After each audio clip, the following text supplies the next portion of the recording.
OK, so thanks for having me. I'm gonna talk today about some connections between topology and geometry. And so especially on the topology side, I'm happy. It's a nice thing that we have a lot of time. And so to go slowly, and I'll try hard to, I'm not sure, to not assume very much background about topology and about what we're, so to give context about what we're doing. OK, so the thing I want to talk about is part of the local to global theme in differential geometry. So one famous example of local to global is you have a manifold, and the local information is the curvature. And then what does that tell us about the global information, which is the topology of the manifold? And we're going to talk about a different one, a different local to global phenomenon that's been much less studied than that, but I think is also pretty natural. And so here the basic object, instead of being a manifold, is a mapping between two manifolds, say a mapping from one unit sphere to another. And we're trying to understand the relationship between local information about this mapping and global information, the topology of the mapping. OK. So the kind of local information that we're going to be talking about has to do with k-dimensional surface volumes or surface areas. And so it connects a little bit to minimal surface theory or geometric measure theory or isoparametric inequalities and that kind of thing. OK, so here's the basic object. Suppose I have a mapping from one Riemannian manifold to another. Then the k-dilation of the mapping measures how much it stretches the k-dimensional areas. So if I write, so k-dilation of f is written this way. And if I say the k-dilation of f is less than lambda, what it means is that for any k-dimensional manifold in the domain, the volume of the image is at most lambda times the volume of the manifold. OK, and this is really a local thing, because if you think of the manifold as being made out of little tiny cubes or disks or something, if each of those cubes is only stretched by a factor of lambda, then the whole manifold is only stretched by a factor of lambda. So this is a local property of the map. Let's do an example. So example, suppose I have the map from R3 to R3, which says f of x1, x2, x3. I'm going to stretch x1 a lot, and then I'll contract x2 and x3. So A is some big number. So what does that do? If I started with a unit cube here, then the x1 axis is going to get stretched really long, but the other axes are going to get crunched so that it will look afterwards like so. So it turns out that the two dilation of this map is 1.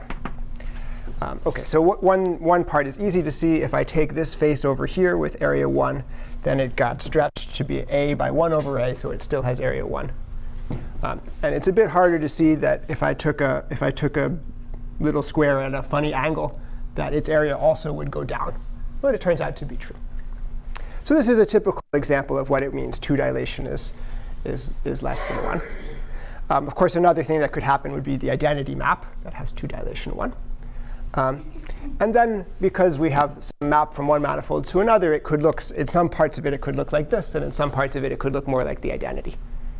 And that's what a little flavor of what this means, two dilation. OK, so now what's the question? So now suppose I have a map from one unit sphere to another unit sphere. Unit actually doesn't matter that much, but I'll write it for convenience. And the question is, how does this geometric local thing, the k-dilation of f, how does that relate to the topology of f? And the topology of f would be what homotopy class is this map f in the homotopy group of spheres. Specific question. If you're allowed to have big k-dilation, it's kind of clear that you can do anything. But what if the k-dilation is very small? Does that constrain the topological type? So if the k-dilation of f is tiny, then can f be homotopically non-trivial?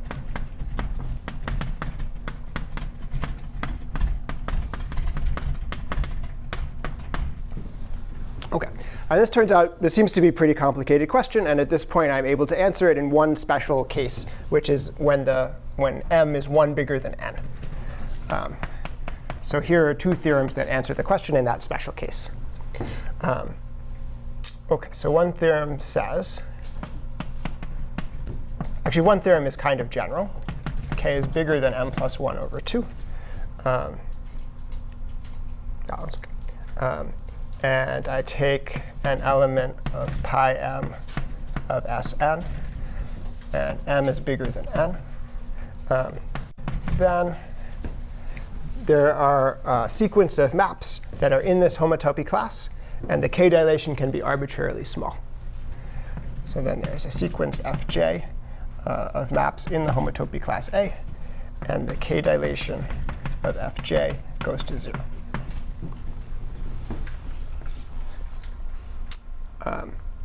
And in a minute, we'll try to describe some of these maps. But let me state a complementary result.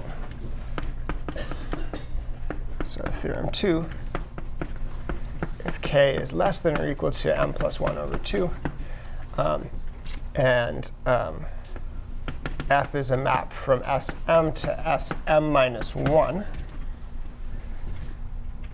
then and f is not contractible, then the K-dilation cannot go to 0. So then the conclusion is that K-dilation of f is at least some constant, which is positive.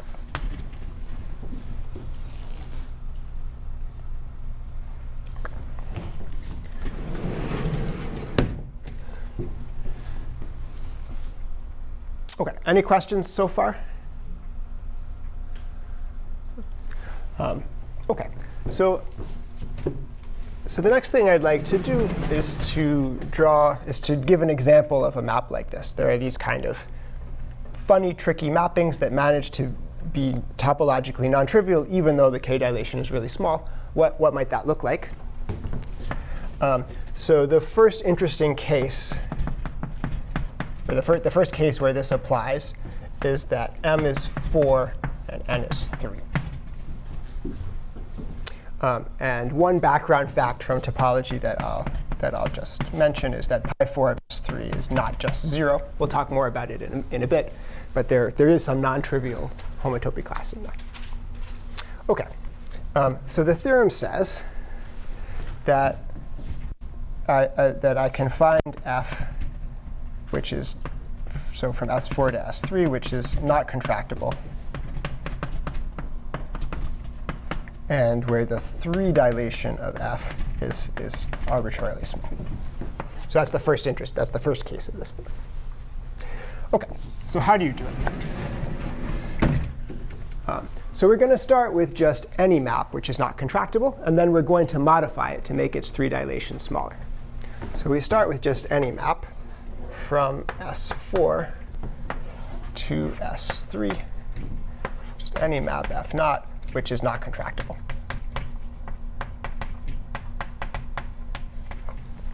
OK, and then our plan is that we're going to modify this map by composing it on the one side with a degree 1 map from S3 to S3, and on the other side by a degree 1 map, in fact, a diffeomorphism from S4 to S4.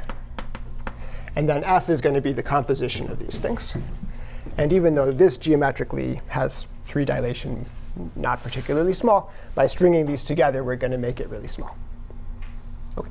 And neither of these operations change the homotopy type, because this is a homotopy equivalence, and this is a homotopy equivalence. OK, so what are these two maps going to do that's going to help make the 3 dilation small? OK, so the first thing I'm going to do is make a fine triangulation of S3.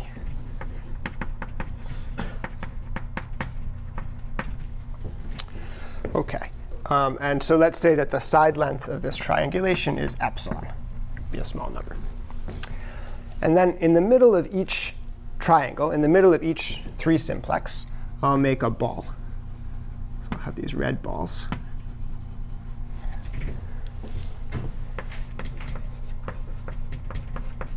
And so the radius of the red ball is around epsilon, epsilon over 10 or something. OK, so what this map over here does is it takes each red ball and it sort of inflates it until it fills up the triangle that it's contained in. And what that allows it to do is to take the complement of that red ball and smush it into the boundary of the triangle. So it looks sort of like this. We have here the same triangulation, and that red ball is inflated to fill that triangle. I won't draw the other ones. And in words, what I just said is that if I take the union of the red balls and I take their complement, then that gets mapped to the 2 skeleton. Is that legible? OK, so what's helpful about that? We're trying to make the 3 dilation tiny. And one observation that turns out to be quite useful is if you have a map that takes like a whole space and smushes it into something 2-dimensional, the 3 dilation of that map will be 0, because the 3-dimensional volume of anything on the target is going to be 0. So this thing is good because its 3 dilation is small. Just on this part. OK, so this was helpful because the stuff outside of the red balls, that part now has 3 dilation 0. And we just have to worry about the red balls. OK, so now let's rewind and think about what was the preimage of these red balls. If I take the preimage of a point, what I probably get in S4 will be a curve. And if I take a preimage of a little ball, I'll get a little cylinder. So the preimage of each red ball is a little cylinder. I'll draw one of them carefully.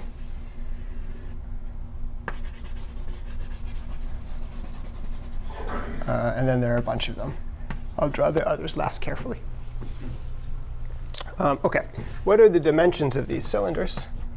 So this is a cylinder, meaning it's an S1 cross B3. And this B3 has radius around epsilon, because it's being mapped down to this. So this has radius epsilon. Okay. And this S1 has some length. There's no reason it should be small. I'll call it around 1. What does it mean around 1? Well, this was just some map, and all of the fibers had some length. And around 1 means it didn't depend on epsilon. OK, cool. OK. Now the next trick is that this diffeomorphism is going to distort these cylinders. So the preimage of a red cylinder like that is going to be, so this is like a very long and skinny cylinder. And its preimage is going to be sort of round. It's going to be fatter, and it's going to be shorter. So the preimage of that will look like this. And so there are a bunch of them. So these have length. OK, so so this needs to have the same. I'm going to choose this to have the same volume as that. And these all have about the same volume, and they fill up S4. And so if these all have about the same volume and fill up S4, that will be good. And the volume of this is epsilon cubed, so the volume of that needs to be epsilon cubed. So the way I choose it is that the length is epsilon to the 3/4, and the radius is epsilon to the 3/4. OK. So I claim now that if we compose these mappings, the 3 dilation will be tiny. Because if I start in one of these red cylinders, the first thing that happens is it gets stretched long and smushed thin. And then the next thing that happens is that long direction just gets squashed to nothing, and I just have this ball. So if I follow that from here to here, what's happening is that the cross section is shrinking from epsilon to the 3/4 down to epsilon. And the long direction is just disappearing.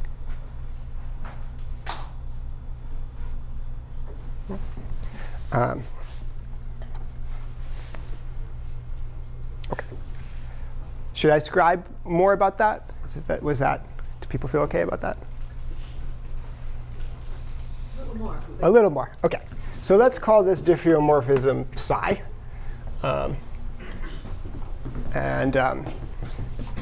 Yeah, so let me write in coordinates. So we had one of these cylinders on the left.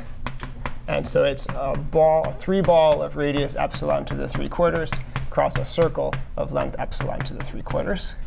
And we'll call this coordinates x and theta. OK. And then what did Psi did? Psi took this cylinder, and it made a cylinder B3 of epsilon cross S1 of 1. And what happened to each of these things? X had to get smaller, so it's epsilon to the 1/4 x, and theta had to get bigger, epsilon to the minus 3/4 theta. That's what Psi did. OK, so this is the second picture. And then what did F naught do? F naught just it just sent it to a 3-ball of radius epsilon. And the mapping is that this coordinate didn't change, and that coordinate was forgotten.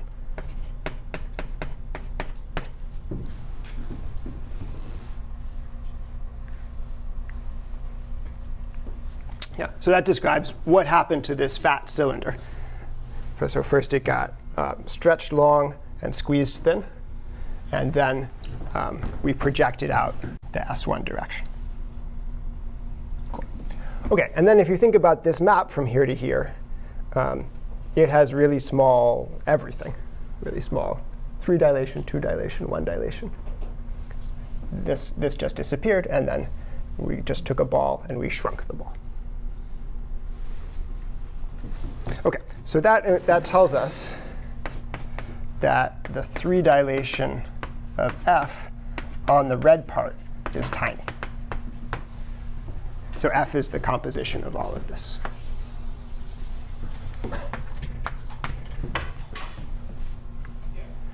OK, but then the argument that we made before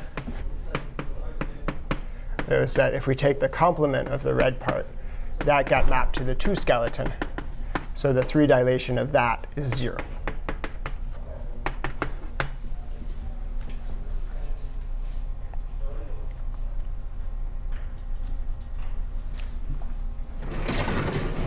OK. Questions or comments? Sorry, Larry, could you repeat why the dilation of the left thing is 0? It looks like the distance is becoming large inside of the red ball. Yeah, so it says that the 3 dilation is 0.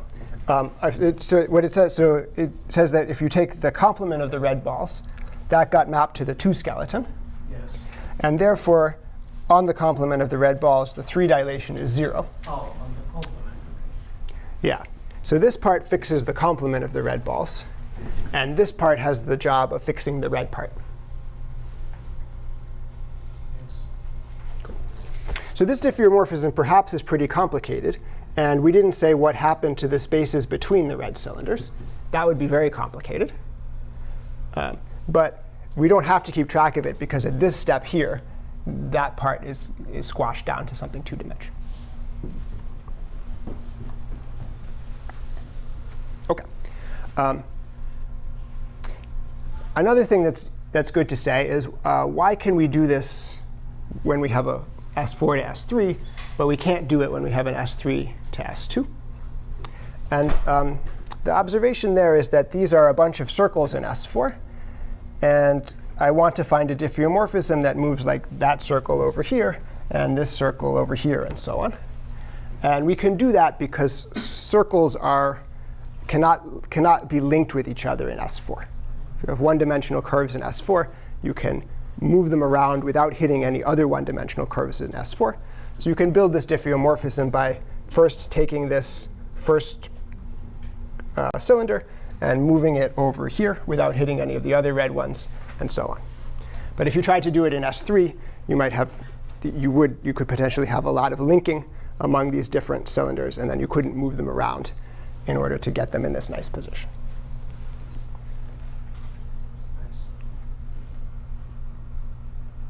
Cool. OK. Cool. OK.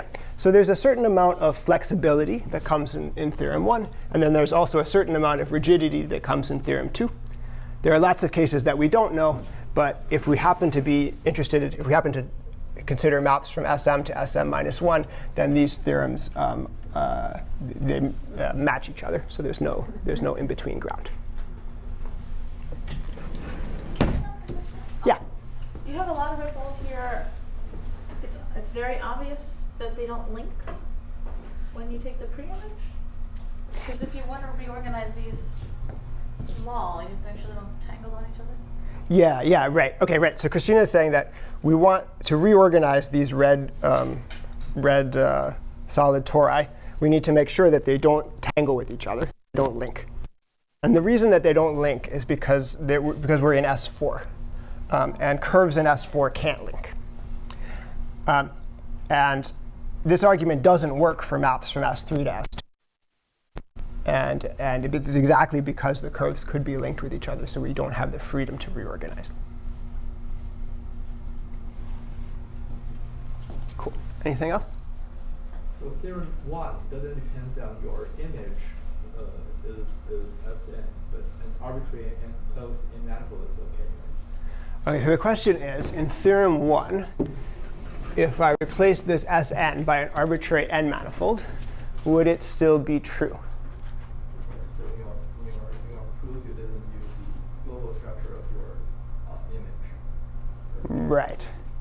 OK, right. So in this proof, we did not use that this was a 3-sphere, because this operation is kind of local. We could have done it on any manifold. However, to be honest, we didn't prove all of Theorem 1. We proved this kind of special case of Theorem 1. I think what you say is very plausible, but I don't know how to. I don't have a proof of it. This gives a flavor of the proof of Theorem 1, but the full proof is a little more complicated. Other thoughts? Okay, so they have some red circles in the first differential, and they have the complement. Why the dilatation for the complement cannot be large? Do you do something? Yeah, right. Yeah, that's right. So if we look at Psi, or maybe if we go, yes, if we look at Psi, on the red circles, there's kind of nice description of what's happening. So we can write it down in coordinates. And on the complement, actually have very little control of what's happening. So the 1 dilation, 2 dilation, 3 dilation, all of those things could be quite badly behaved on the complement of the red circles at this moment. But then as we keep mapping, still it could be pretty badly behaved. But then at this moment, the complement gets smushed into the 2 skeleton. And at that point, its 3 dilation is 0. And its 2 dilation is who knows what. And its 1 dilation is who knows what. So how about the case where the dimensions are equal? Yeah, good. OK, so if the dimensions are equal, so if m equals n, then one comment is that this homotopy group is z, and it's given by the degree. And then what happens is that the degree of f, so suppose I have a f Sn to Sn, then the degree of f is smaller than the n dilation. And one way to see this is to write the degree. So one way to see this is to write the degree using differential forms. And the n dilation controls what happens when we pull back forms. Or a bit more informally, if the degree of f is d, then f needs to sort of wrap d times around the sphere. So it should cover every point d times. And so the total volume of the image should be at least d times the volume of the domain. And that gives us this. Right. And so, For the end dilation. okay, yeah, actually, that reminds me of another comment I should make. How are all these dilations are related to each other? Yeah. So okay, so they claim the following thing is not hard to see, that the n dilation is less than the 1 dilation to the if you stretch lengths by at most a certain factor, you stretch n-dimensional areas by that factor to the n. Now, a little bit harder to see is the following thing. So actually, let me rewrite this.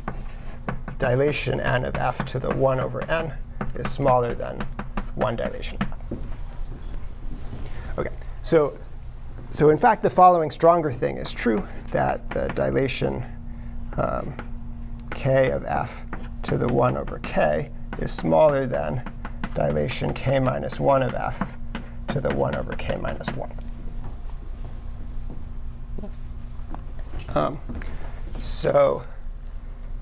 So this is also true. It's not a big deal. The way to see it is to think of the dilation.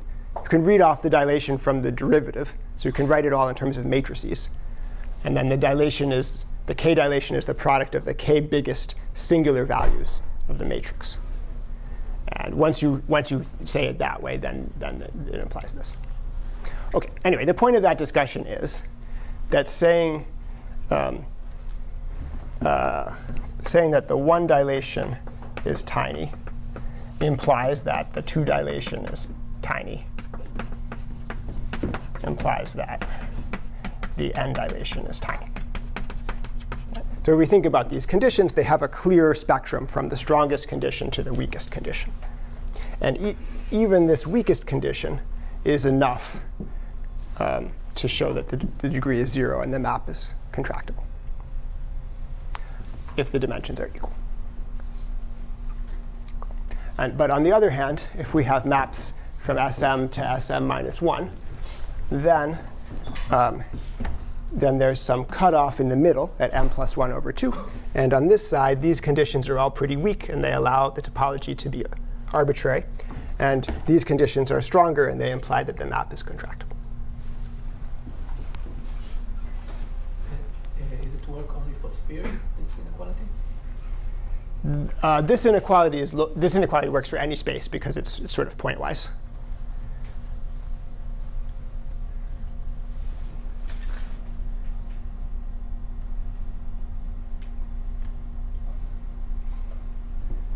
Yeah. OK. So why don't we change gears at this point, and we start to talk about Theorem 2. Cool. So the first part of talking about Theorem 2 is to describe to you a little bit how you would know that a map is not contractible from Sm to Sm minus 1. We have to understand a little bit the homotopy group pi m of Sm minus 1. And then we want to try to connect that homotopy group to the geometry of the map.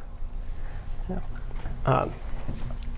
Cool. So let me start by just telling you what those homotopy groups are.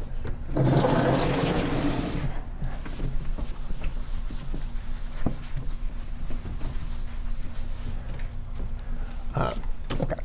So pi 3 of S2 is z, the integers. And if m is bigger than 3, then pi m of Sm minus 1 is z mod 2. And actually, the theorem has kind of different proofs in these two cases. So the case when m equals 3 goes back to the 70s, and it was done by Gromov. And the other cases are more recent and were done by me. OK. And so the map from pi 3 of S2 to z is called the Hopf invariant. And I will write it as h of f. And the map from here to here is called at least I call it the Steenrod-Hopf invariant, because Steenrod was one of the early people who gave a nice description of this. So we'll write that as h of f. OK. Cool. So I don't want to assume that people know what the Hopf invariant is. And so I'm going to describe to you what it is. And I'm going to describe it in a rather non-traditional way, that will help us to talk about this thing and to talk about the proof of this theorem. Yeah, maybe I back up for a second and say what was sort of difficult and also what I think is sort of interesting about working on this problem. So I looked up how to compute this group, and I read some description of how to tell whether a map is contractible, and it was pretty abstract to me. And in the description I read, the main character is something called a Steenrod square, and I looked up what a Steenrod square is, and it's an algebraic operation on the cohomology of a space. It was all very interesting, but it seemed difficult to connect it to the geometry of the mapping. So a big part of the process is just unwinding what those things mean and trying to write them in kind of the most down-to-earth way, or the most, it sounds a little judgy, the way that will connect most to something like K-dilation. OK, so when I, in that approach, wrote what h of f means, I came to the following slightly not traditional way of describing h of f. OK.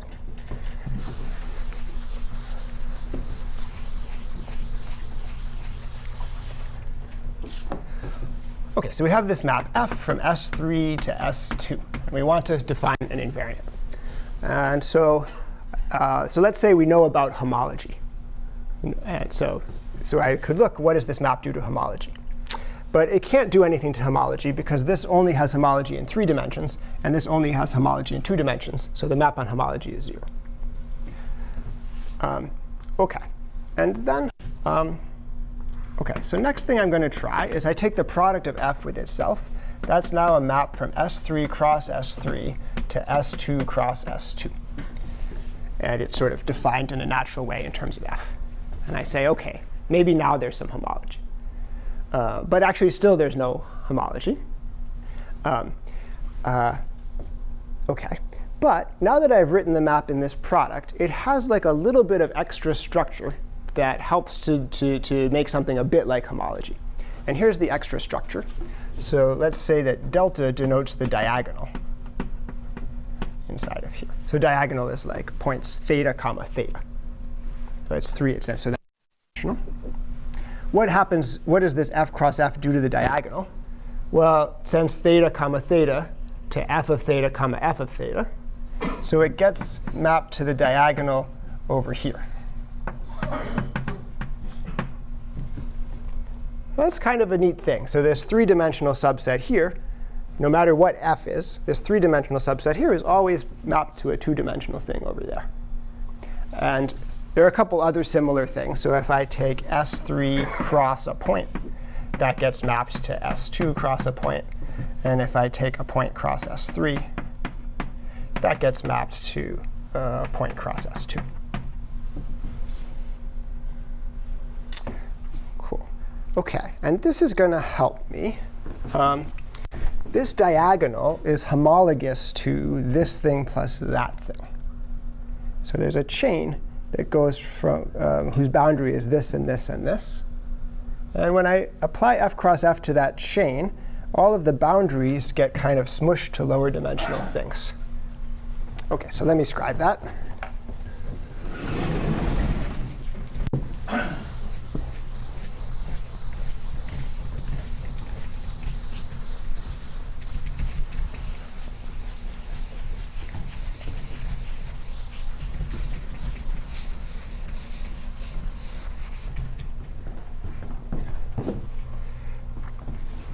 So there's z naught as a 4-chain in S3 cross S3.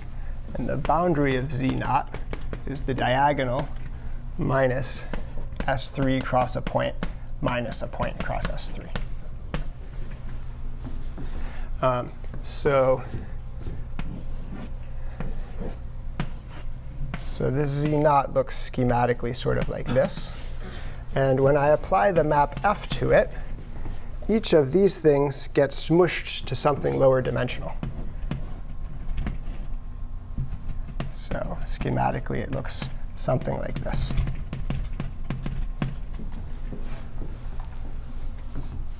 Cool.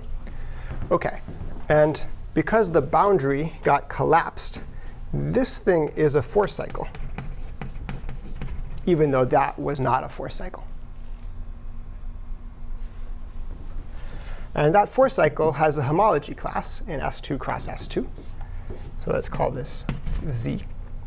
And the homology class of Z is Hopf invariant of F times the homology class of S2 cross S2.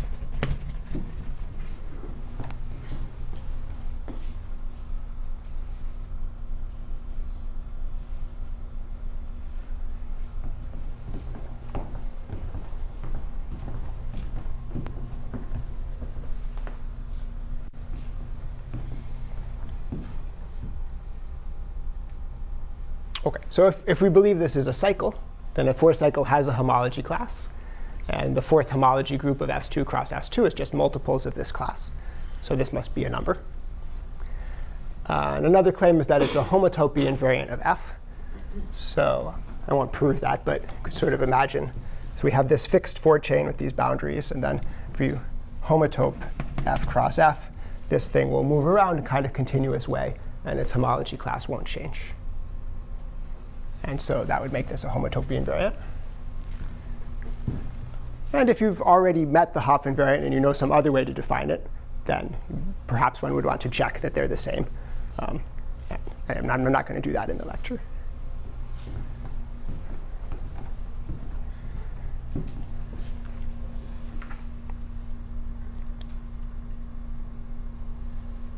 OK. So let's prove our theorem for pi3 of S2.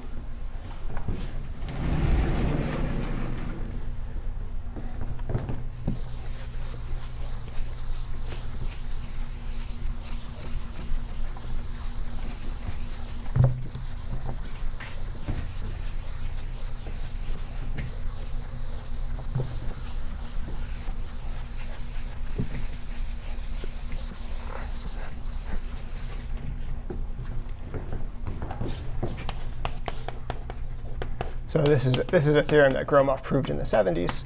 The size of h of f is bounded by a constant times the 2 dilation of f squared. And corollary, so f is a map from S3 to S2. So corollary, if f is non-contractible,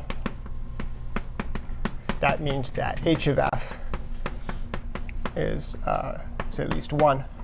And that means that the 2 dilation is not too small.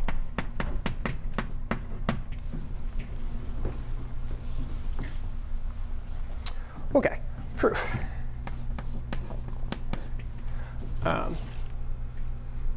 OK.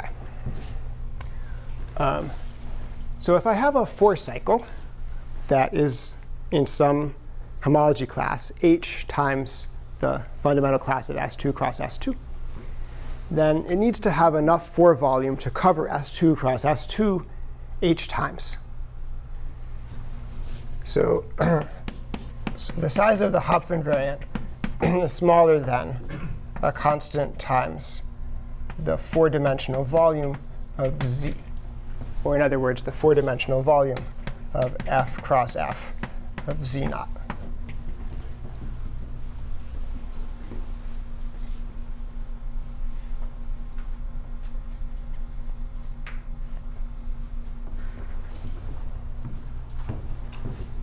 OK, so that's smaller than constant times the 4 dilation of this map, F cross F,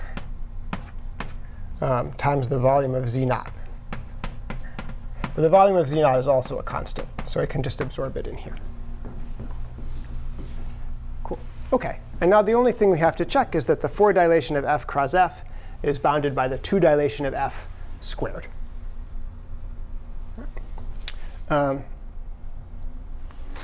OK. So yeah, so let me say a bit more about what we were talking about over here, about how dilations relate to derivatives.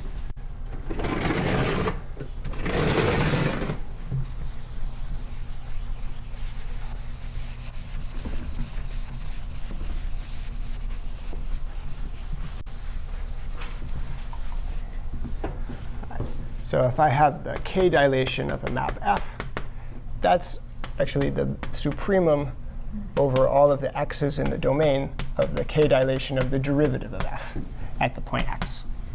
It's a derivative of F. Of course, it maps the tangent space at x to some tangent space in the image. Those tangent spaces are equipped with Euclidean metrics because they have a Riemannian metric on the manifold. So it's a linear map from R something to R something. It has a K-dilation. And since locally near the point x, the function looks a lot like it's like df. It looks a lot like its linearization. Then we have this.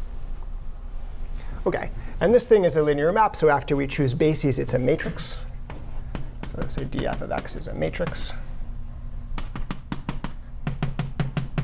And the K-dilation of a matrix is approximately the sup over k by k minors, the sup of the determinant of a k by k submatrix.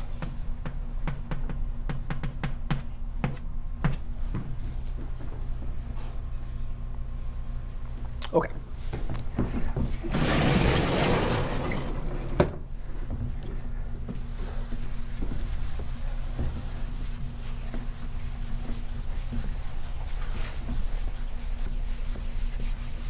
Cool. So now we are interested in the four dilation of F cross F. So if I take D of F cross F, I get a matrix that looks like this. Over here is df, and over here is df, and here's 0. And in our case, this is a 3 by 2 and 3 by 2 matrix. And now we're going to take a 4 by 4 submatrix of this and take its determinant. And so say M is a 4 by 4 submatrix of this thing. And the only way I'm not going to get 0 is if I have 2 things here and 2 things here, 2 things there, and 2 things there. So if I had, for example, 3 things here, then I would need to have, since the rank of this part is 2, that would give me a determinant of 0. Right. So without loss of generality, M has 2 columns in the first chunk, 2 columns in the second chunk, etc. And so then we get that the determinant of M, so it's the determinant of this 2 by 2 matrix times the determinant of that 2 by 2 matrix. And so that's smaller than the 2 dilation of F squared. This 2 by 2 determinant is bounded by 2 dilation of F, and that 2 by 2 determinant is bounded by 2 dilation of F. OK, so then we would have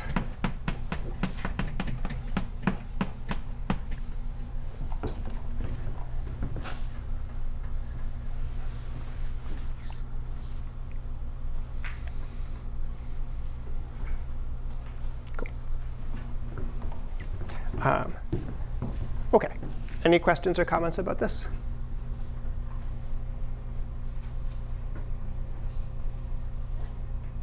Yeah. Can you do it in this particular case using differential forms and kind of trying to define the dual? You kind of pull back differential forms and try to take the norms and pullbacks. And I think there's kind of a dual definition of dilation. The Hopf invariant definition. Yeah, that's right. That's right. So the question is, could we have done this theorem by using the differential forms approach to the Hopf invariant, and then by the connection between K-dilation and differential forms? And the answer is yes, and that's the way it was originally proven. And let me scribe a little part of what you said. So if omega is a K-form on NH, and then I take the pullback of omega, and I take some norm of it, say the L infinity norm, then that's smaller than the K dilation of F times the L infinity norm of omega. So there's a very nice relationship between K dilation and differential forms.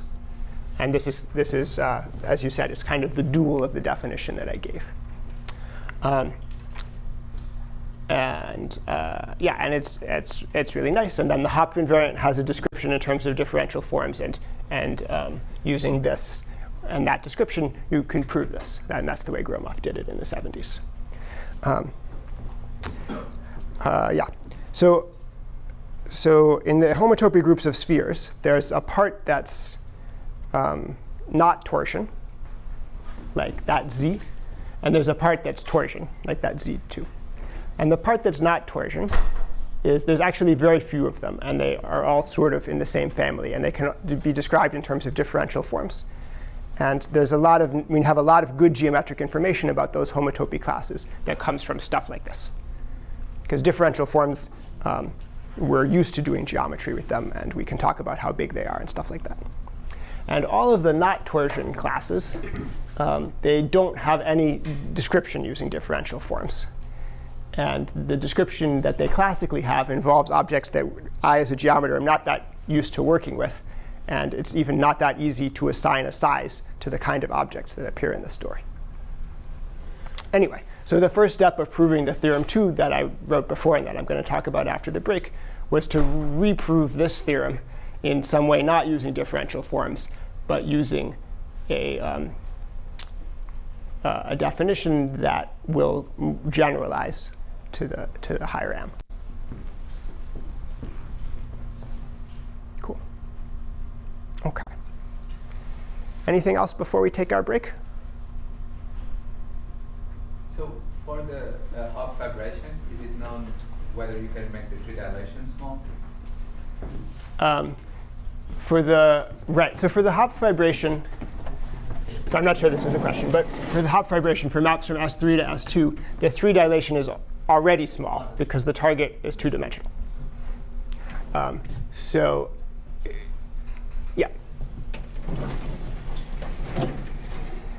So I think with this theorem, we know the answer to all of this sort of question for maps from S3 to S2. Cool. OK, so let's take a little break, and we'll start again in 5 minutes or so. The second part of the lecture by Larry. OK. Great. So we'll resume, and I'll start a little bit slowly in case there are tricklers. So where we left off, we were talking about homotopy groups of spheres and trying to connect it with some geometry. And we'll just be talking about 2 cases, pi3 of S2 that we did before the break, and pi m of Sm-1 for bigger m, which is what we're going to try to do now when we start again. And for pi3 of S2, I described a theorem of Gromov from the 70s. Pi3 of S2 is determined by the Hopf invariant. And the Hopf invariant is bounded by the 2 dilation squared. So in particular, if 2 dilation were very small, it would mean the Hopf invariant was 0, and the map was contractible. OK. And now we're going to try to do the same thing for pi m of Sm-1. And so the first part is to try to explain what is this homotopy invariant. And we'll do it by adapting what we did before here. OK. So suppose I have a map from Sm to Sm-1. Of course, I can take its product with itself, and I get a map from Sm cross Sm to Sm-1 cross Sm-1. And there's a diagonal in the domain here. And the diagonal in the domain gets mapped to the diagonal in the target. And if I take Sm cross a point, or point cross Sm, that gets mapped like that.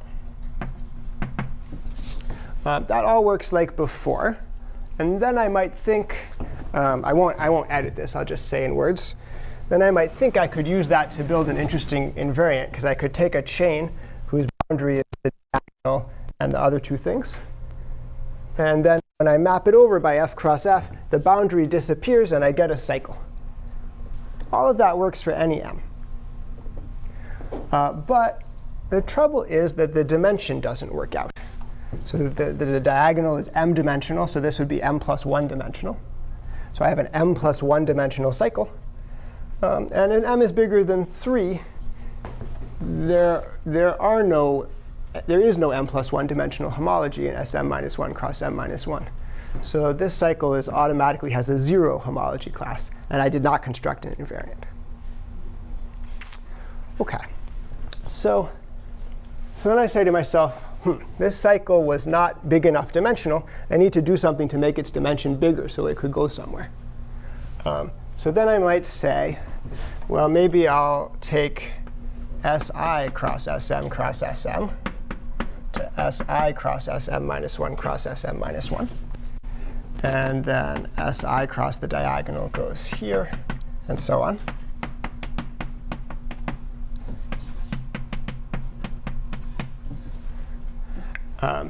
And now this z0 has dimension I. Dimension of z0 is I plus m plus 1.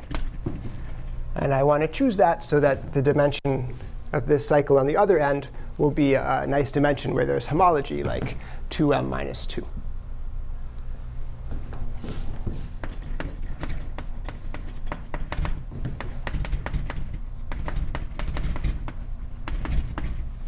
OK, so now I produce a 2m minus 2 cycle in Si cross Sm minus 1 cross Sm minus 1. And maybe it could have an interesting homology class, and that could be a homotopy invariant. But that doesn't work either, because all I did was multiply everything by Si. So this is just Si cross with my old cycle. And my old cycle was homologically trivial. So it's still homologically trivial. OK, but it turns out that this kind of naive idea can be saved by adding a twist. So here's how to define SH of f.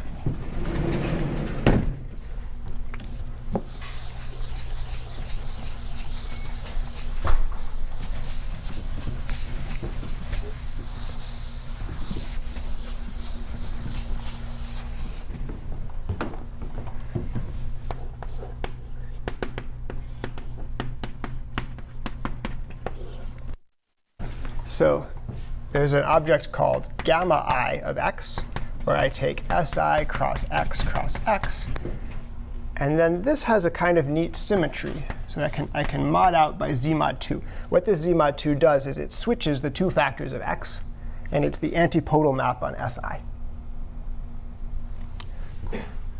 OK, and then that is functorial. So OK, so then if I have, OK, so if I start with a map f from Sm to Sm minus 1, then I can take Si cross Sm like before, and map it by the identity cross f to Si cross Sm minus 1 cross Sm minus 1. And this commutes with this z mod 2 action. And so then there's a double cover here to gamma I of Sm, and that gets mapped over to gamma I of Sm minus 1.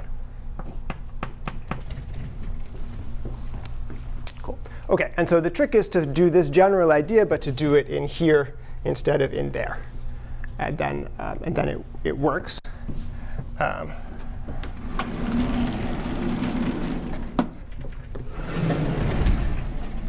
Cool. So OK, so without scribing every detail, so I still have my same choice of I. So I equals m minus 3. Z0 is an I plus m plus 1 chain in gamma I of Sm. And it has a boundary, but the boundary of Z0 is sort of like the diagonal before, or Si across the diagonal. And so when I apply this map, which is called gamma I of f, the boundary collapses, and I get a cycle. This is a 2m minus 2 cycle. OK. Because of this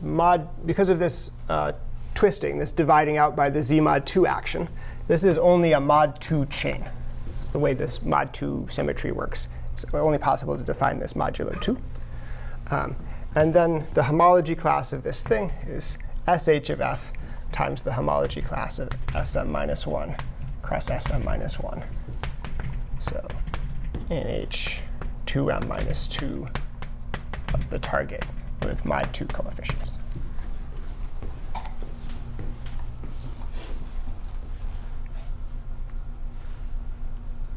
Cool. OK. So the same general idea that we saw before works, but in order to make it work, it's necessary to do this twist, this taking the product with si and then modding out by z mod 2. And one effect of that modding out by z mod 2 is that the objects are only defined modulo 2. And that's where the torsion comes from. That's why it's z mod 2 and not z.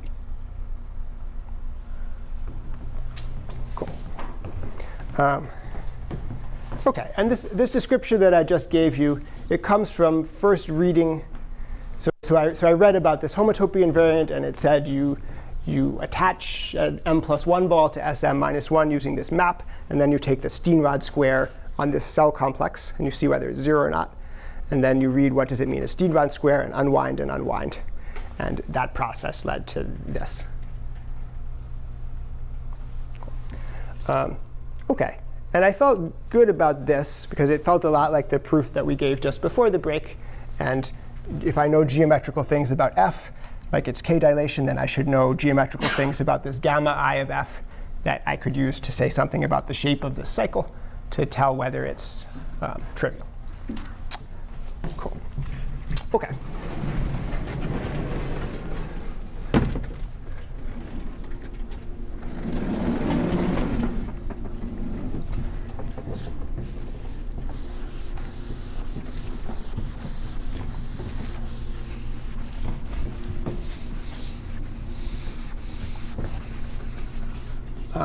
OK, so I want to assume.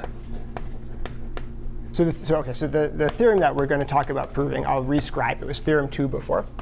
So it says that if I have a map sm to sm minus 1, and k is smaller than this threshold, m+1 over 2, and the K-dilation and f is non-contractible. So f is non-contractible. It means that this homotopy invariant is not 0. And then the conclusion is that the K-dilation is not too small. And this range here is sharp. So we talked about before the break, if you make k any larger than this, then there are homotopically non-trivial maps where the K-dilation can be arbitrarily small. OK, so let's assume that the K-dilation is tiny. And we'll assume that k is in this range. Now, the first thing that I might ask is, does that tell us that the volume of z is really small? So I could ask a question. Does that imply that the 2m minus 2 dilation of gamma I of f is tiny? Because this is a fixed chain over here, and if the 2m minus 2 dilation of this map was really tiny, then this chain would be mapped to a cycle with a really small volume, and then it would be trivial. OK, but the answer is no. The answer is no. The answer is more complicated, that there are kind of different directions in the problem. And in some directions, the volume gets really small, but in other directions, it doesn't. So volume is small in some directions, but big in others. OK, so first I'll make a picture just kind of illustrating this idea. Volume is small in some directions and big in others. And then I'll say what directions. Cool. Actually, to draw pictures and to think about this thing, it helps to think at the level of, oh no, I've erased it. OK, so let me remind you. So we have si cross sm cross sm. And it's being mapped identity cross F to SI cross SM minus 1 cross SM minus 1. And then this is a double cover of gamma I of SM, which is being mapped to gamma I of SM minus 1. And our chain Z naught lives here, and it's being mapped to, it goes to Z, the cycle that we care about whether it's, we want to understand the homology class of this thing. But all of these things have double covers that are easier to imagine because they're just products. So there's Z naught tilde, which is in here, and this is a double cover. Okay, and that's being mapped just by identity cross F, which is pretty easy to imagine, to a double cover of Z, which lives here. So I'm going to draw pictures of these things. And the pictures, I'll try to show the Z2 symmetry so you can kind of imagine taking this quotient. OK.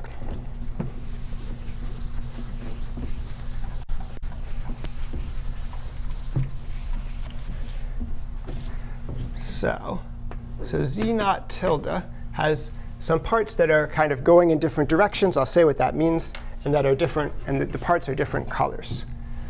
So there's a red part like that, and there's a green part like that. And there's a Z mod 2 symmetry, which in my picture is like switching the two axes. And then when we do the mapping, identity cross F, the red part has a nice dilation. So the red part shrinks a lot. But the green part might grow. It might grow uncontrollably. So the target has a little teeny red part, but then maybe kind of giant green part. And it still has this symmetry. Cool. OK, so let me tell you what are the red part and the green part, and why does this happen.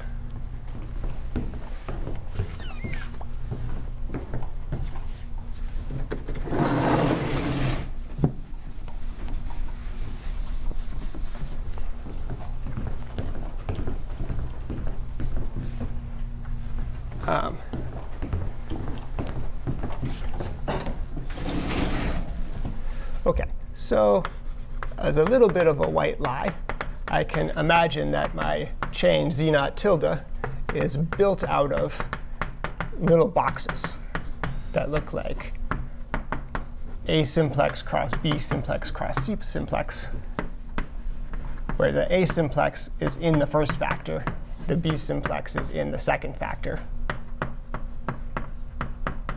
etc.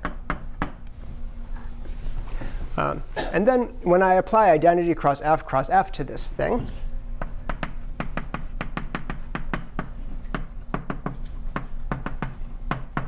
well, nothing happens to the first factor. And then I get F of delta B cross F of delta C. OK, and so if I want to take the volume of that thing, well, OK, let me make it a separate line. So the volume of this thing is the product of the volumes of those things. And so that's bounded by, up to a constant, well, it's bounded by the volume of the original box.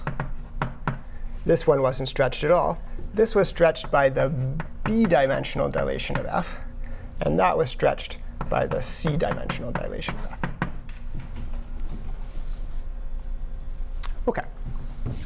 So now we know about the k-dilation of F.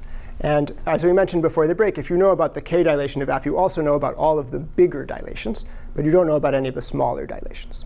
So if B and C are at least k, then this thing is tiny. So if B and C are at least k, then the volume shrinks a lot. So that's what we drew in the picture over there as red. This is the red part, the part that's made out of little boxes where B and C are both at least k. OK. If not, so what does not mean? It means the minimum of b and c is at most k minus 1. Then I can control one of these, but I can't control the other one, and so I can't control their product. So no control. So that's the green part. The green part could have gotten bigger, and it could have gotten bigger by an uncontrolled amount. OK. Now we're ready to explain the significance of this threshold in the theorem. What changes when k drops below m plus 1 over 2? Right.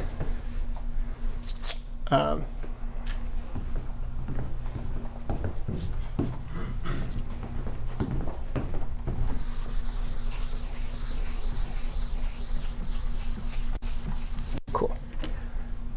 So the way I drew the picture, the green part is divided into two halves, and the two halves don't touch each other. And I can say what the two halves are. This is the half where b is at most k minus 1. This is the half where c is at most k minus 1. And if we do our mod 2 action, it switches the two factors, so it switches b and c. Cool. OK. So if k is at most m plus 1 over 2, then the green part where b is at most k minus 1, and the green part where c is at most k minus 1 don't touch, like in the picture. If k is bigger than that, they can touch, they can overlap. You could have one point that's in both parts, or the two parts could share a boundary face. Cool. So the proof is involves a computation. I don't want to do the whole computation, but I want to say enough about it so you understand how you might do it. So a plus b plus c, that needs to be the dimension of this chain. So that's 2m minus 2. Now what else can we say about a and b and c individually? Well, a is in between 0 and I. And remember that I was m minus 3. So that's the range of a. And b and c are in between 0 and m, because they're living in Sm. Cool. OK, so if you combine this and this, let's see. Maybe I'll just combine this one. So if you combine those two, a is at most m minus 3, and a plus b plus c is 2m minus 2. Says that b plus c is at least m plus 1. OK, so if they were equal to each other, they would both be m plus 1 over 2. But if we're in the green set, one of them needs to be smaller than that. So one of them is smaller than m plus 1 over 2. One of them is bigger than m plus 1 over 2. And then we see that the two halves don't overlap. And if you think a bit more about it, it's the two halves even cannot share a face. They can't meet along a face. OK. OK.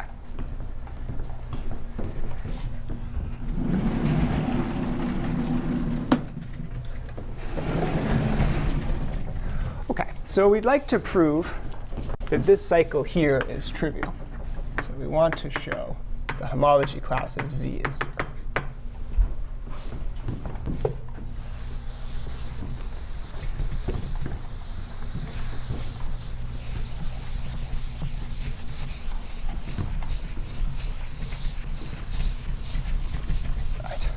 Right. OK, so good news. The homology class of Z tilde is 0 in H2m minus 2 Si cross Sm minus 1 cross Sm minus 1, and actually whatever coefficients you would like, I guess. Why is that? Well, right. So to do that, we could consider the projection tilde onto just S cross S. so the only homology available here is the homology coming from Sm minus 1 cross Sm minus 1. And if we want to know whether a cycle is some multiple of that, we can push it forward to Sm minus 1 cross Sm minus 1 and measure it there. So the homology class of Z tilde is the same as the homology class of this push forward. And the volume of this projection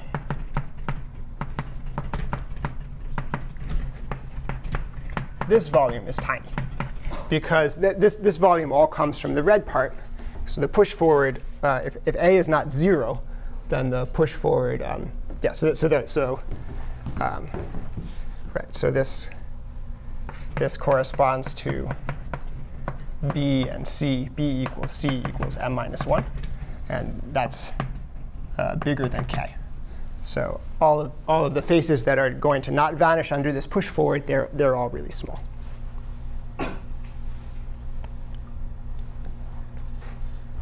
Is this OK? Did I scribe this enough?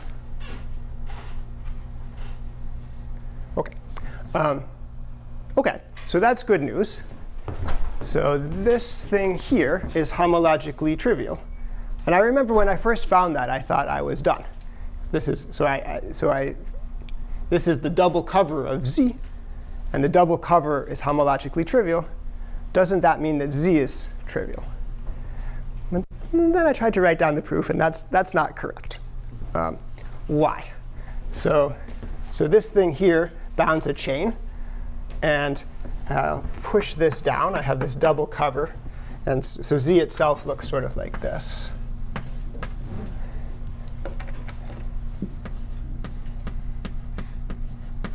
So I have a chain that fills in this thing. I push it forward by pi, and I get a chain down here. And what's the boundary of that chain down here? Well, it's a double cover, so it's 2 times this thing. But I'm working mod 2, so 2 times this thing is 0. So that's not a chain whose boundary is this thing. Yeah. OK, so just the fact that this guy is trivial is not good enough. Cool. OK, so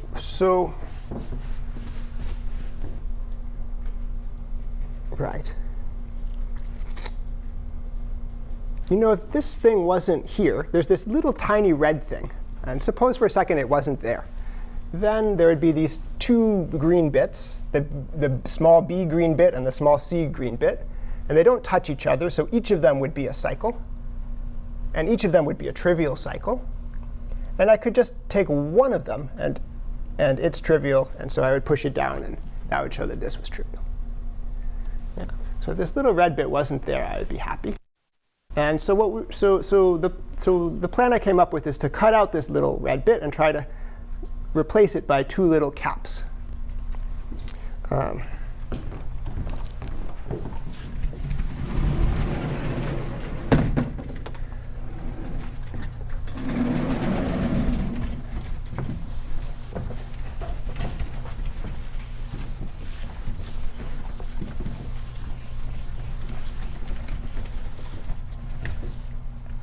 OK, so here's our plan.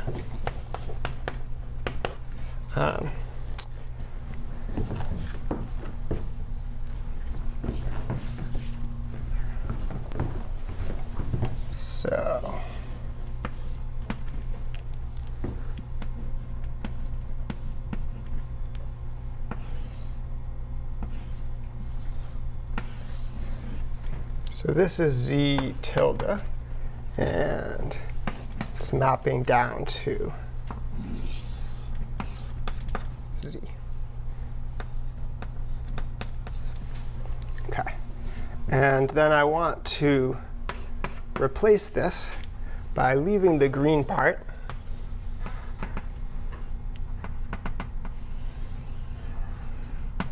Cutting out this little red neck and replacing it by 2 small blue caps. So cut out small red neck and replace with small blue caps. OK. And after I do this, this would be z tilde 1, say, and z tilde 2. There'd be two separate pieces. OK. And then OK. So then check that just one of these pieces, say z tilde 1, is homologically trivial. And then I could push forward z tilde 1.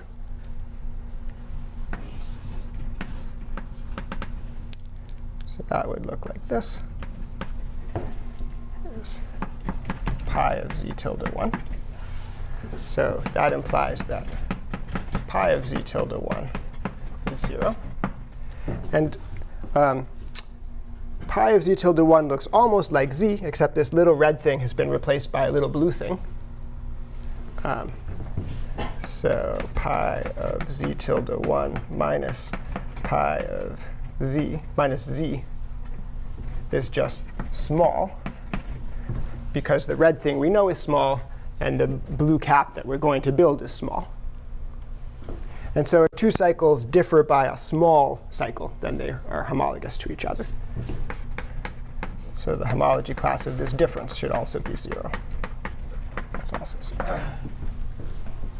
OK, and if we do all of these things, then the conclusion will be that the homology class of z is 0. So that's the plan.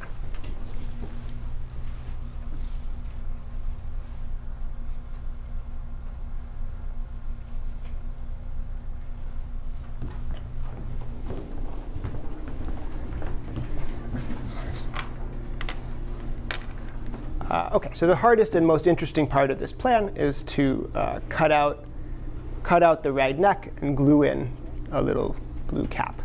All of the other steps are similar to this stuff we've already done. So OK, so for the rest of the time, I'll talk about how to do this. But before that, maybe this is a good place to pause and see if there are questions or comments about this outline.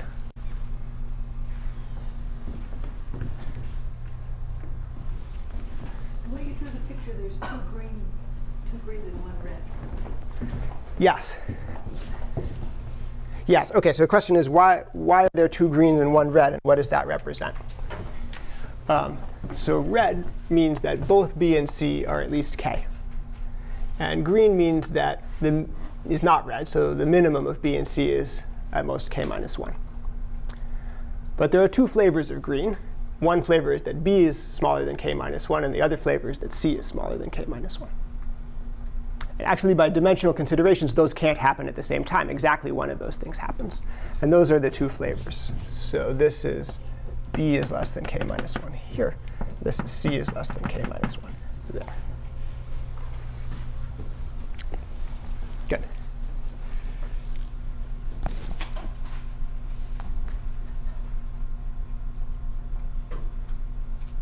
Cool. OK. Comments about the outline? How do you know this BC greater than k minus 1 region behaves like a tunnel? How do we know it behaves like a tunnel? OK, that's a good question. I guess I don't really know that. All I know about it is that the volume is small. So we're talking about this red region here. Yeah. The volume is small, and then you're just capping those boundary pieces. And then we're just capping those boundary pieces.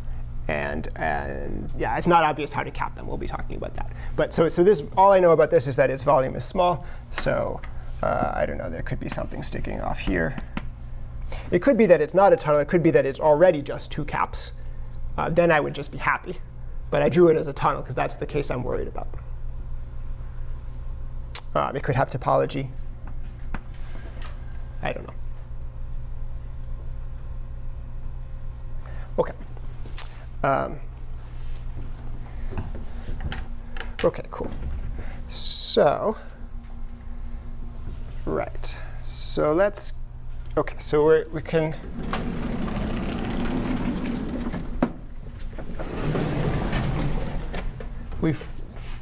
so the part of the picture where we're now going to do things is a very small part of the picture that I drew. It's the little, we're trying to replace the little red part by the little blue parts. So I'm just going to draw it again bigger, and then we can label some things.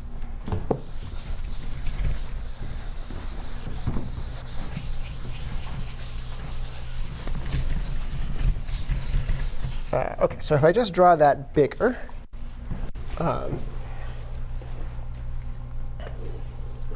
there's something sort of like this. And it has two boundary components, which I'll draw in green. And we can forget about the rest of the green stuff.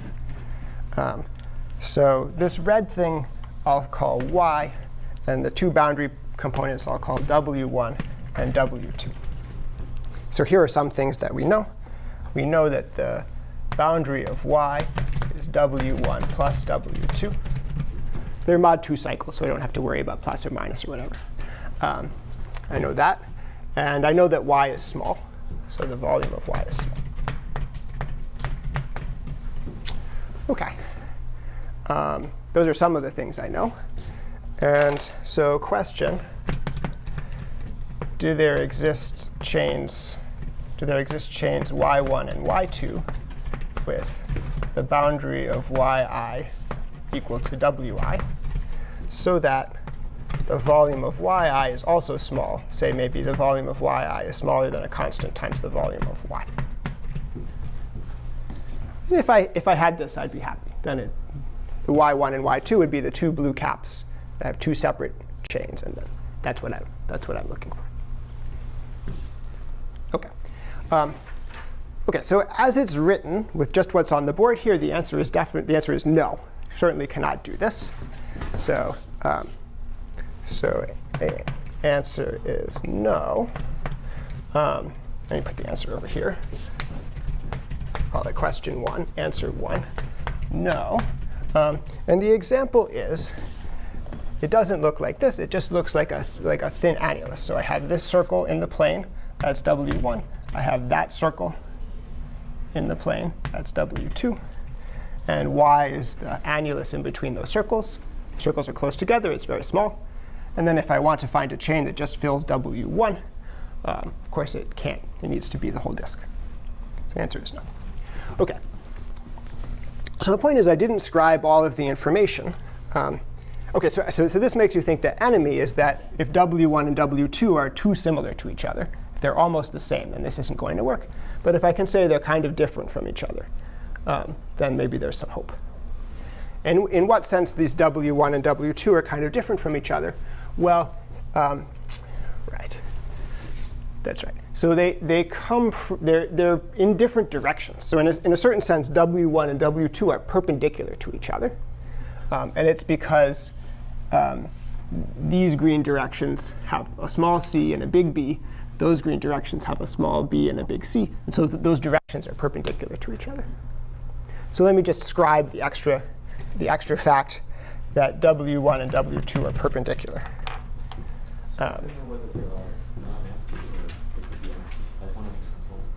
One of the components could be empty. That case would be OK. So suppose w2 is empty. Then y is already a chain that bounds w1. It has the same volume as itself. And if I want a chain that bounds w2, I can take an empty chain. Aren't w1 and w2 isometric when they go down? They are isometric. Yeah, they are isometric. That turns out not to figure in the proof. But despite being isometric, they're perpendicular to each other. Is that because when you did this gamma action, you switched the two S2s? Yeah. That's right. So we switched the two spheres. And so these things live in some product of spheres. That's not super important. You can think of the whole product of spheres sitting in Euclidean space at this point. So we can just think of this could all be in Euclidean space.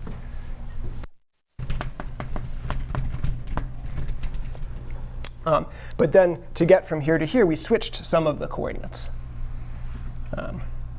And so that makes it perpendicular. OK, so the extra information is that w1 and w2 are perpendicular to each other. And in what sense are they perpendicular? Well, wi is a union of faces. It's a union of coordinate faces. And if you take any coordinate face from w1 and any coordinate face from w2, they're perpendicular to each other. They're not allowed to be in the same direction. And so if f1 is a face of fi is a face of wi, then F1 and F2 are perpendicular. Cool.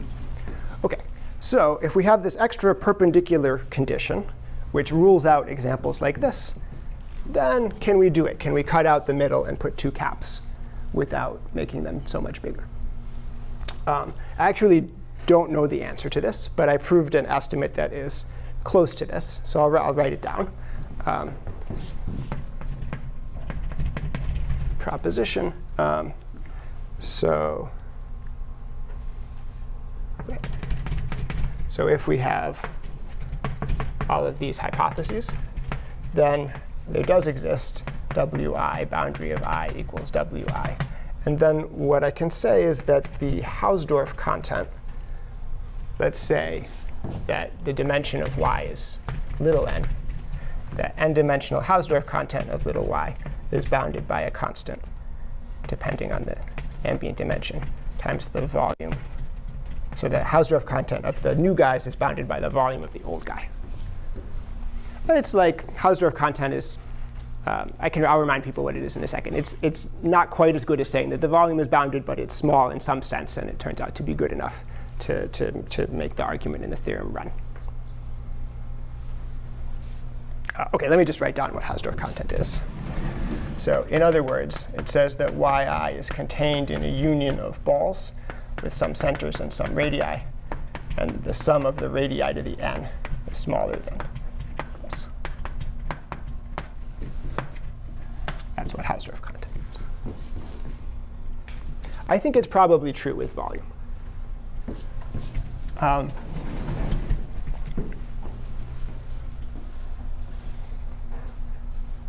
Once you know that, couldn't you try to kind of project, use the covering and try some projection argument, like Feather and Fleming style, to produce maybe something with small volume?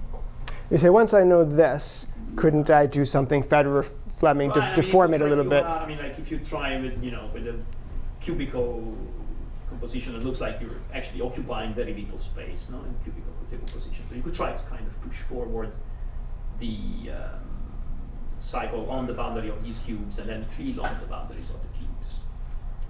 I mean, Yeah, that's a good idea. That might work. Like possible intent.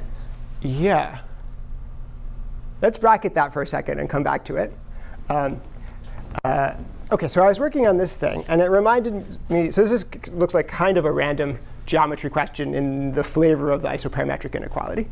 But it reminded me of a question that I had heard about when I was a postdoc at Stanford, called the Tutee problem, which was a well-known problem in geometric measure theory. And so let me remind people or tell people about this problem. I think it's a wonderful problem.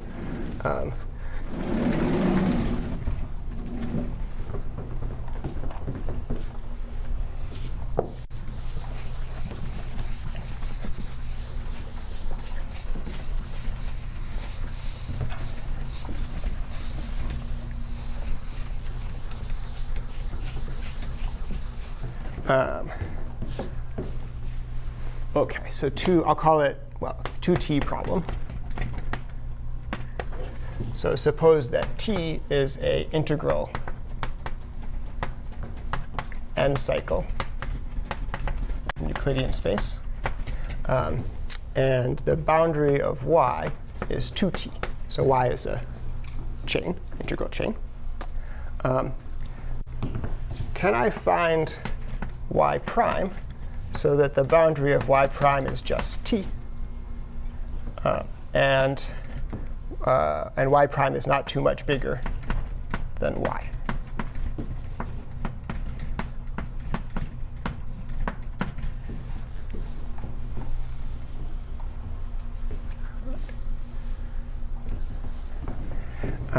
So this question was posed by L.C. Young in the 60s. And the answer turns out to be yes. And that's by Robert Young in the 2010s.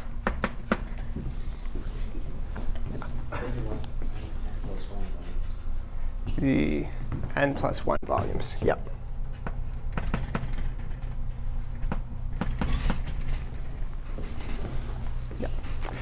OK, so at first you see this and you think, well, surely you can make a smaller chain to fill in T than the chain that you need to fill in 2T. That's still open. That's still open. That's still open. Yeah. It's crazy problem. Yeah, that's right. So at first you might think, so here's T. And I think I take this thing with multiplicity 2, and I want to make an integral chain with that boundary. Well, first you think, well, I take like the smallest chain that fills T, and I times 2. And if I do that, then of course I can divide back by 2 and get a smaller chain whose boundary is just T. But there are clever choices of T where that's not the best way to fill in 2T. There's some nice way to fill in 2T, and it consists of a chain with multiplicity 1 everywhere. And you can't just take this chain and divide it by 2. OK. And OK, so maybe I'll describe one in a minute. But so how is this problem like this problem? Here, so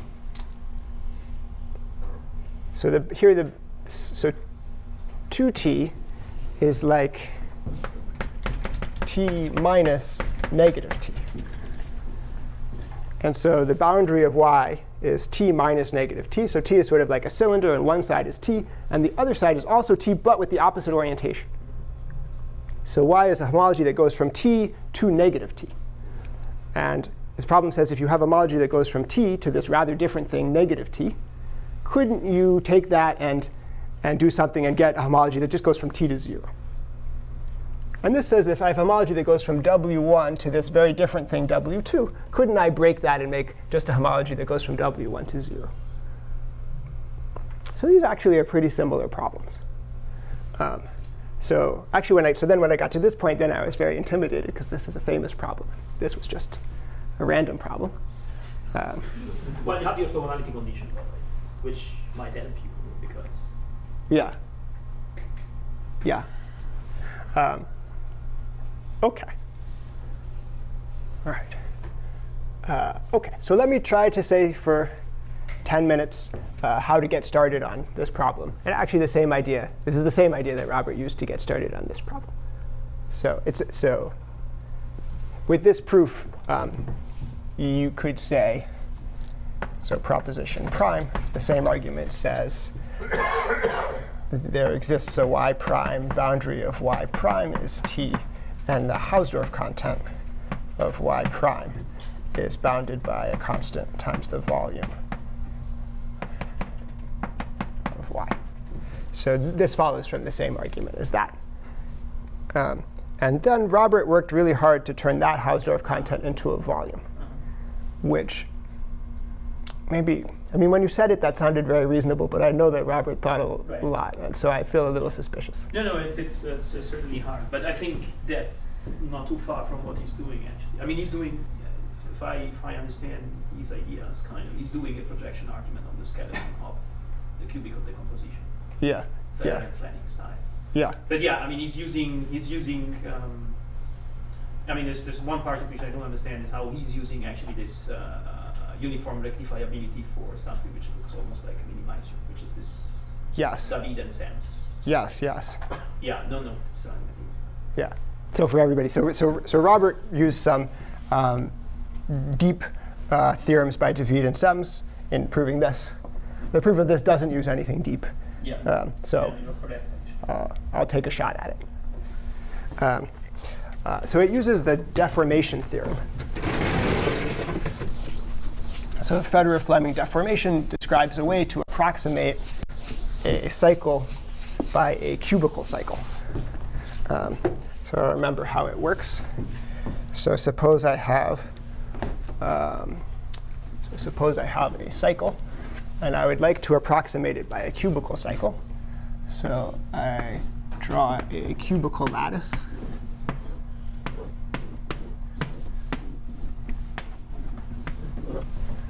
OK, and now, so I'd like to approximate that green cycle by a cycle that's a sum of faces of that cubical lattice. And so how do I decide? How do I do that? How do I decide how many copies of this face to take? To do that, I draw the dual lattice. I'll just draw a little bit of it. So let's say this is a face F in the lattice. This is a cycle. In my story, it should be W. And the deformation of W is a sum over F face in the lattice. And then I take Z intersected with the dual face. So this is F. This is the dual face. And this intersection is a number. And then I take that's my multiple of F. And I claim if we do this, then we will produce, first of all, this will be a cycle.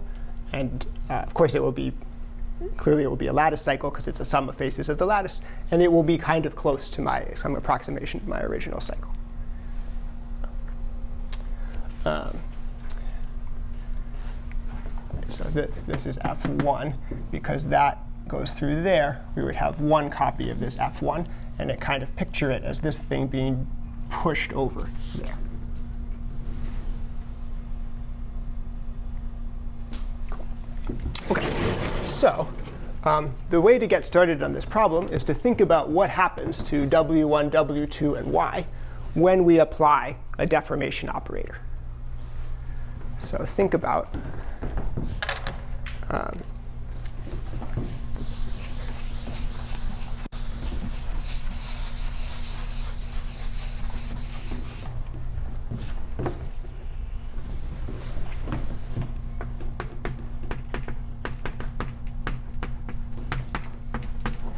dy, the boundary of dy would be, a nice thing about this deformation operator is that it commutes with boundaries. So it would be dw1 plus dw2.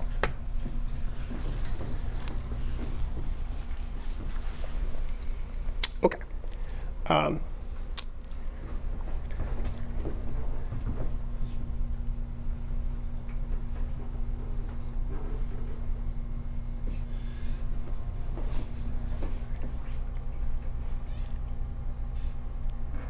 So I want to say now that when we do this, if y is very small, then it's unlikely for a face to hit y.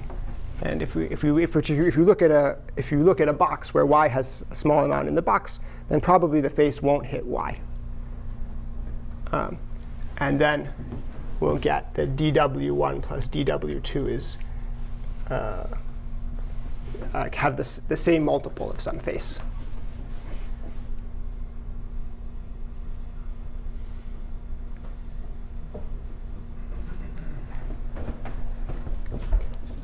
I looked at this on my computer before I came up.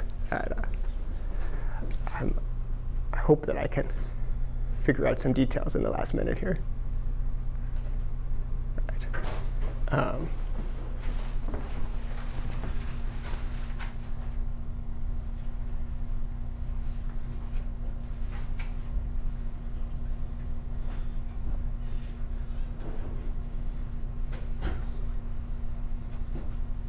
All right.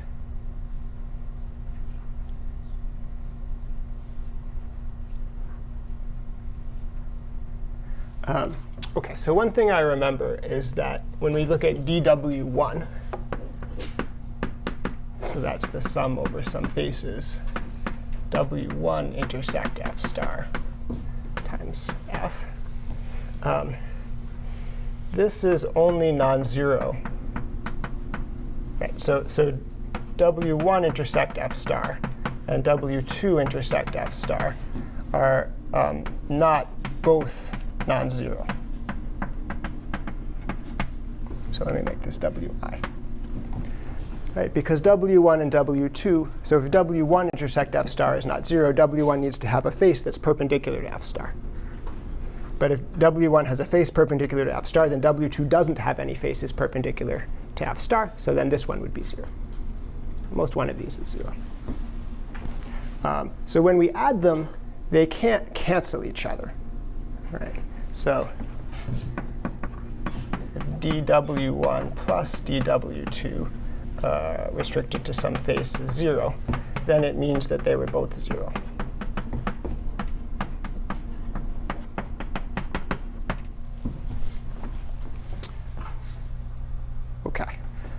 so dw1 and dw2 only live near to dy.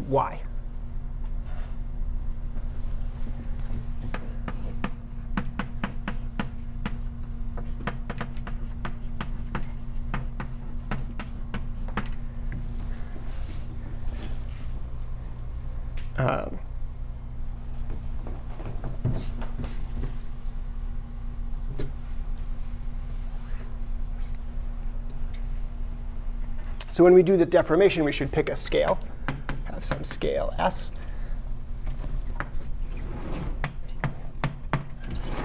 And the idea of the proof is that if we look at dw1, so so there are thick cubes for y. So let's say ty is the union of the s cubes, where y intersect q is pretty big compared to s.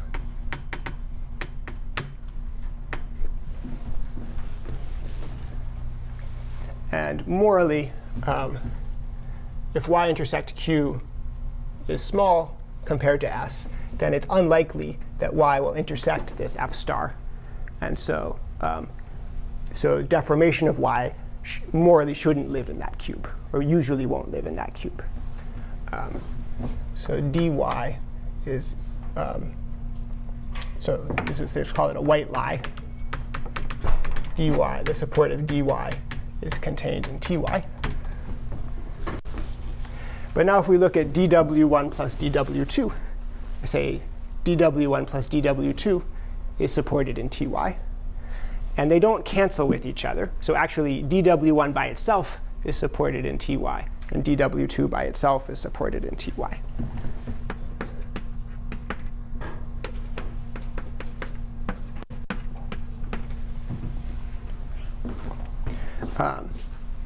OK, and ty can be covered by not too many balls of radius s in terms of the volume of y. And so we've covered these deformations of the w's with balls. Cool. OK. Sorry for this last part being a little convoluted. The plan to fill in w is to take w and deform it on coarser and coarser grids. So it sort of simplifies, simplifies, simplifies. Finally, it's one cube. Finally, it disappears. And so we have to check that all of those deformations of w can be covered nicely with balls. And this is some kind of sketch of how to cover each of the deformations of w with balls. Yeah. Oh, it's really nice to be invited here. 2 hours is a long time, even for the speaker. So I'm sure it was a long time for you. So let's stop there. Thank you very much.